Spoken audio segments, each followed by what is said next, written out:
The Legend of the Indian Paintbrush, retold and illustrated by Tommy DiPaolo.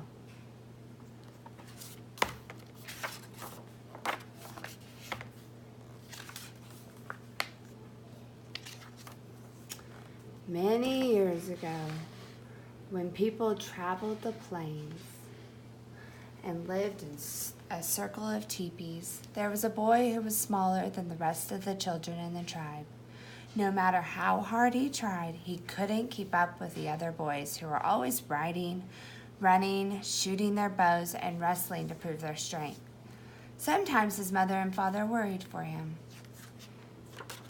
But the boy who was called Little Gauthier was not without a gift of his own.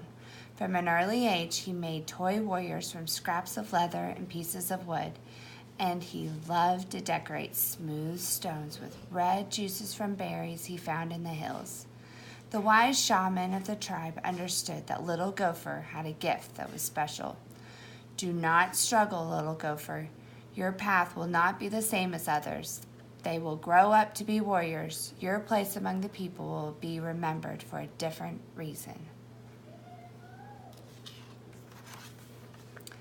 And in a few years, when Little Gauthier was older, he went out to the hills alone to think about becoming a man. For this was the custom of the tribe, and it was there that a dream vision came to him. The sky filled with clouds, and out of them came a young Indian maiden and an old grandfather. She carried a rolled-up animal skin, and he carried a brush made of fine animal hairs and pots and paint.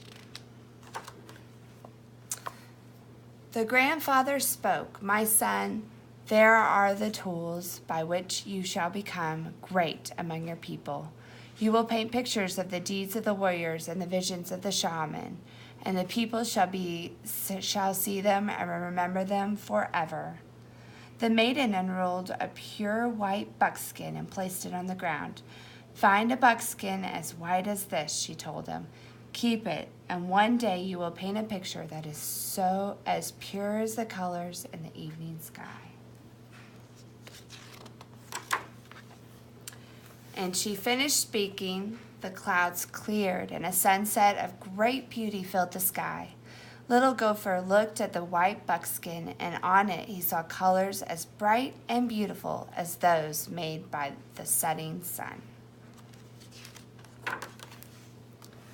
Then the sun slowly sank behind the hills, and the sky grew dark, and the dream vision was over.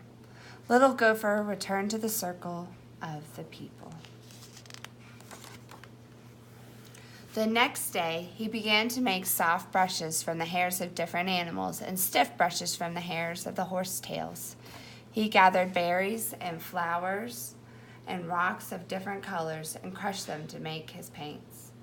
He collected the skins of animals which the warriors brought home from their hunts. He stretched the skins on wooden frames and pulled them until they were tight. And he began to paint the pictures of great hunts, of great deeds. Do you see the symbols? Of great visions, so that the people would always remember. But even as he painted, Little Gauthier sometimes longed to put aside his brushes and ride out with the warriors. But always he remembered his dream vision and did not go with them. Many months ago, he had found his pure white buckskin, but it remained empty because he could not find the colors of the sunset. He used the brightest flowers, the reddest berries, and the deepest purples of the rocks, and still his paintings never satisfied him. They looked dull and dark. He began to go to the top of the hill each evening and look at the colors that filled the sky and to try to understand how to make them. He longed to share the beauty of the dream vision with his people. But he never gave up trying, and every morning when he awoke, he took out his brushes and his pots of paint and created the stories of the people with the tools he had. One night, as he lay awake and he heard a voice calling to him, Because you've been faithful to the people and true to your gift, you shall find the colors you are seeking. Tomorrow, take the white buckskin and go to the place where you watch the sun in the evening. There on the ground, you will find what you need. The next evening, the sun began to go down. The little gopher put aside his brushes and went to the top of the hill. As the colors of the sunset spread across the sky, and there on the ground around him were brushes filled with paint, each one a color of the sunset. Little Gopher began to paint quickly and surely, using one brush then another. And as the colors of the sky began to fade, Little Gopher gazed at the white buckskin as he was happy.